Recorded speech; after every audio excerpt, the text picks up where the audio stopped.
Assalamualaikum warahmatullahi wabarakatuh. Perkenalkan, nama saya Siti Fatimah dari kelas 12 jurusan Teknik Komputer dan Jaringan. Kali ini kita akan mempelajari tentang rahmat Islam bagi alam semesta. Langsung saja pada pembahasan pertama, yaitu mengenai faktor-faktor kemajuan peradaban Islam di dunia. Faktor-faktor kemajuan peradaban Islam di dunia ada 5, yaitu perkembangan Islam di benua Asia, Afrika, Amerika, Eropa, dan Australia. Yang pertama kita akan membahas perkembangan Islam di benua Asia. Di sini yang pertama ada India. Islam masuk ke India pada abad ke-7. Kemudian agama Islam dapat berkembang dengan pesat di sana. Bukti perkembangan Islam di India adalah dengan berdirinya kerajaan-kerajaan Islam serta peninggalannya. Kerajaan-kerajaan yang ada di India yaitu yang pertama Kerajaan Sabaktakin yang berdiri di Ghazwa wilayah Afghanistan di bawah pimpinan Sabaktakin. Kerajaan yang kedua yaitu Kerajaan Ghazni yang didirikan oleh Aliuddin Hudain bin Hussein yang terletak di Firozkoh, lereng gunung Afghanistan. Kerajaan yang ketiga yaitu Kerajaan Mamalik, yaitu raja yang menyebarkan agama Islam di India, mendirikan Masjid Jami di Delhi. Kemudian ada kerajaan keturunan Khilji yang berdiri setelah menaklukkan Mamalik. Kerajaan ini tidak lama memerintah karena muncul kerajaan baru dari Turki. Yang terakhir ada Kerajaan Taglak. Kerajaan ini adalah kerajaan terakhir di India dan puncak kejayaannya ketika dipimpin oleh Syekh Jahan. Yang kedua, Pakistan. Pakistan merupakan negara yang memisahkan diri dari India. Pada abad ke-13 sampai dengan 15, agama Islam berkembang dengan pesat di India, dengan bukti adanya kerajaan-kerajaan Islam di India dan bangunan-bangunan tempat ibadah. Perjuangan politiknya berlangsung pada waktu yang sama dengan perjuangan orang Hindu di India. Perjuangan itu bertujuan untuk mendirikan negara tersendiri bagi umat Islam. Pakistan berperan penting dalam pengembangan ilmu pengetahuan dan filsafat serta berhasil melahirkan sejumlah lembaga pengkajian Islam dan intelektual muslim berkaliber internasional. Islam di Pakistan dapat berkembang dengan pesat sehingga Pakistan merupakan negara dengan penduduk Islam terbesar kedua di dunia, bahkan hukum Islam telah diberlakukan di Pakistan. Yang ketiga, Afghanistan. Agama Islam masuk ke Afghanistan sejak masa Khalifah Umar bin Khattab. Pada masa Khalifah Utsman bin Affan, Islam telah masuk ke Kabul. Dan pada tahun 870 Masehi, Islam telah mengakar di seluruh negeri Afghanistan. Perkembangan Islam di sana berjalan dengan pesat, tidak ada hambatan dengan bukti penduduk Afghanistan 99% beragama Islam. Agama Islam sangat berpengaruh dalam segala aspek kehidupan mereka. Yang keempat, Tiongkok. Agama Islam masuk ke wilayah Tiongkok sekitar abad ke-10, yaitu langsung dari bangsa Arab dan para saudagar yang datang dari India. Agama Islam masuk ke Tiongkok melalui perdagangan darat dan laut yang disebut Jalan Sutera. Adapun pertama kali terjadinya penyebaran Islam di Tiongkok yaitu pada masa dinasti Tang. Menurut Younusi, jumlah umat Islam di Tiongkok sekarang sekitar 20 juta. Agama Islam di Cina dapat berkembang dengan pesat meskipun negara itu menganut komunis. Yang kelima, Singapura. Perkembangan Islam di Singapura boleh dikatakan tidak ada hambatan, baik dari segi politik maupun birokratis. Muslim di Singapura kurang lebih 15% dari jumlah penduduk, yaitu kurang lebih 476.000 orang Islam. Pada tanggal 1 Juli 1968 dibentuklah MUIS atau Majelis Ulama Islam Singapura yang mempunyai tanggung jawab atas aktivitas keagamaan, kesehatan, pendidikan, perekonomian, kemasyarakatan, dan kebudayaan Islam. Yang keenam, Thailand. Agama Islam masuk ke Thailand melalui Kerajaan Pasai atau Aceh. Ketika Kerajaan Pasai ditaklukkan Thailand, Raja Zainal Abidin dan orang-orang Islam banyak yang ditawan. Setelah membayar tebusan, mereka dikeluarkan dari tawanan. Dan para tawanan tersebut ada yang pulang dan ada juga yang menetap di Thailand sehingga mereka menyebarkan agama Islam. Yang ketujuh, Filipina.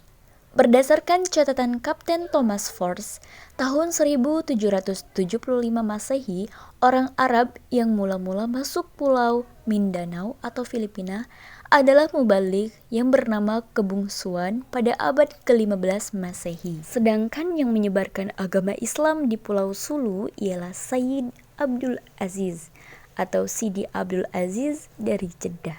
Muslim di Filipina adalah minoritas dan nasib mereka sekarang sangat memprihatinkan, seperti nasib Muslim di Thailand, Kamboja, Vietnam, Myanmar. Umat Islam mendapatkan gangguan, tekanan, bahkan pembasmian dari pihak-pihak yang memusuhinya. Selanjutnya, perkembangan Islam di benua Afrika.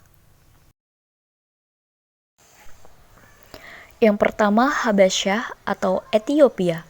Ketika kaum muslimin di Mekah mendapat penganiayaan dari kafir Quraisy yang kian hari kian meningkat, maka pada suatu hari Nabi Muhammad SAW memerintahkan kaum muslimin, baik laki-laki maupun perempuan, untuk berhijrah ke Habasyah. Karena di Habasyah tidak ada perbuatan sewenang-wenang dan penganiayaan dari pihak pemerintahannya. Yang kedua, Mesir. Pada masa Khalifah Umar bin Khattab, Mesir ada di bawah kekuasaan Bizantium atau Romawi Timur. Masyarakat Mesir sedang dilanda perpecahan dan pertentangan antara berbagai mazhab dan aliran agama Nasrani. Hal yang demikian inilah yang menyebabkan umat Islam yang dipimpin oleh Panglima Perang Amr bin Ash dapat memukul pasukan pertahanan Bizantium. Daerah demi daerah jatuh ke tangan pasukan muslimin. Yang ketiga, Afrika Utara. Pada tahun 23 Hijriah 644 Masehi, tentara Islam mulai memasuki daerah Afrika Utara dengan menguasai wilayah Barka, yaitu satu daerah di sebelah barat Mesir. Pada tahun 446 Masehi, tentara Islam telah jauh maju ke sebelah barat menduduki Tripoli dan beberapa buah kota lainnya. Setelah 20 tahun kemudian, hampir seluruh Afrika Utara mulai dari Mesir sampai ke Samudra Atlantik telah dikuasai oleh umat Islam. Hanya tinggal beberapa negeri saja seperti Kartago dan Ceta. Selanjutnya, perkembangan Islam di benua Amerika. Menurut beberapa pakar sejarah dan arkeolog, Islam masuk ke benua Amerika jauh sebelum Columbus menginjakkan kakinya di sana pada 21 Oktober 1492. Amerika merupakan negara demokrasi liberal, sekaligus sekuler atau menganut prinsip pemisahan antara agama dan negara. Semula agama Islam dianggap agama para imigran Timur Tengah atau Pakistan yang bertempat tinggal di beberapa kota. Kemudian semakin berkembang sehingga muncul suatu kekuatan Islam yang disebut Black Muslim. Black Muslim didirikan oleh Elijah Muhammad di Chicago. Black Muslim didukung oleh orang-orang berkulit hitam dan berjuang menuntut persamaan hak. Elijah Muhammad dalam organisasinya mengambil prinsip-prinsip ajaran agama Islam yang tidak membedakan warna kulit. Selama dalam pimpinannya, perkembangan agama Islam semakin luas. Hal ini terbukti dengan banyak tokoh-tokoh yang masuk Islam. Selanjutnya, perkembangan Islam di benua Eropa. Yang pertama, Andalusia atau Spanyol. Runtuhnya kebesaran Bani Umayyah di Damaskus dengan berdirinya Daulah Bani Abbasiyah di bawah pimpinan Abdul Abbas As-Saffah atau penumpah darah yang berpusat di Baghdad yang menyebabkan seluruh keluarga kerajaan Bani Umayyah ditumpas. Namun, setelah seorang keturunan dari Bani Umayyah yaitu Abdurrahman berhasil melarikan diri dan menyusup ke Spanyol. Keberadaan kerajaan Islam di Spanyol merupakan perantara sekaligus ober kebudayaan dan peradaban. Ilmu pengetahuan kuno dan filsafat ditemukan kembali. Di samping itu, Spanyol menjadi pusat kebudayaan karena banyaknya para sarjana dan mahasiswa dan berbagai pelosok dunia berkumpul menuntut ilmu di Granada. Perlu pula diketahui bahwa peranan wanita-wanita muslim di Spanyol saat itu tidak hanya mengurus dapur mereka, tetapi mereka juga memberikan sumbangan besar di bidang kesusastraan. Rusia jatuh ke tangan Islam di bawah pimpinan Panglima Qutaibah bin Muslim pada masa Khalifah Walid bin Abdul Malik sampai permulaan Khalifah Sulaiman. Pada saat itu, Qutaibah mampu meluaskan penaklukan ke semua negeri yang terletak di dua sungai Jihun dan Sihon. Qutaibah juga berdakwah kepada penduduk untuk memeluk agama Islam. Keberhasilan Qutaibah dimulai tahun 86 Hijriah sampai 91 Hijriah dan dapat menguasai semua negeri ini sampai mendekati perbatasan Cina. Inggris termasuk salah satu negara yang cukup bagus perkembangan Islamnya. Dan di pusat kota London dibangun Central Mosque atau Masjid Agung yang selesai pembangunannya pada tahun 1977 terletak di Regent's Park dan mampu menampung 4.000 jamaah. Sejarah peradaban umat Islam dari periode klasik hingga modern mengalami masa-masa pasang dan surut berdasarkan teori periodisasi dari Harun Nashashian. Masa-masa kejayaan peradaban Islam berada pada awal periode klasik 650 sampai dengan 1000 Masehi. Pada masa tersebut terjadi ekspansi dan integrasi atau penyatuan wilayah, sedangkan bagian kedua dari periode klasik 1000 sampai dengan 1250 Masehi adalah masa mulai munculnya benih-benih perpecahan meskipun masih berjaya. Pada periode pertengahan bagian pertama 1250 sampai dengan 1500 Masehi, benih perpecahan sudah mulai berdampak sehingga terjadi kemunduran. Pada masa berikutnya 1500 sampai dengan 1700 Masehi, peradaban Islam kembali mengalami kejayaan, yaitu pada masa-masa awal 3 kerajaan besar.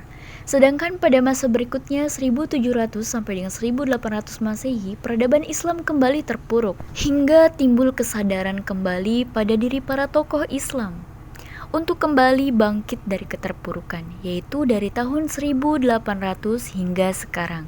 Kebangkitan tersebut kemudian melahirkan gerakan modernisasi dalam Islam. Pada setiap disiplin keilmuan tersebut terlahir banyak pakar.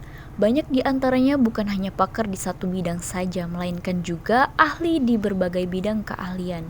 Para ilmuwan tersebut banyak memberikan sumbangan nyata dalam memelopori kebangkitan dan pencerahan dunia, terutama Eropa dan sekitarnya. Banyak tokoh dan ahli sejarah dari kalangan mereka yang secara jujur mengakui besarnya peran peradaban umat Islam terhadap dunia barat. Di antara ilmuwan Islam yang dimaksud adalah Al-Kindi, Al-Farabi, Al-Battani, Ibnu Sina, Ibnu Rushd, Ibnu Battuta, Jabir Ibnu Hayyan, Umar Khayyam, Ibnu Nafis, dan lain-lain. Para ilmuwan Islam tersebut juga banyak meninggalkan bukti fisik karya mereka, baik dalam bentuk arsitektur, bangunan, ataupun yang lain. Masjid Cordoba, Masjid Sultan Ahmed, Universitas Al-Azhar, Makam Taj Mahal, Observatorium Marga, dan Museum Hagia Sophia adalah sedikit dari sekian banyak bukti kejayaan peradaban Islam di masa lalu. Hal terpenting bagi kita setelah mempelajari semua fakta sejarah peradaban umat Islam di masa lalu, menganalisis faktor pendukung kemajuan dan kemunduran adalah mengambil ibrah atau pelajaran agar kita dapat mengulang kembali masa kejayaan tersebut dan mengantisipasi faktor yang menyebabkan kemunduran.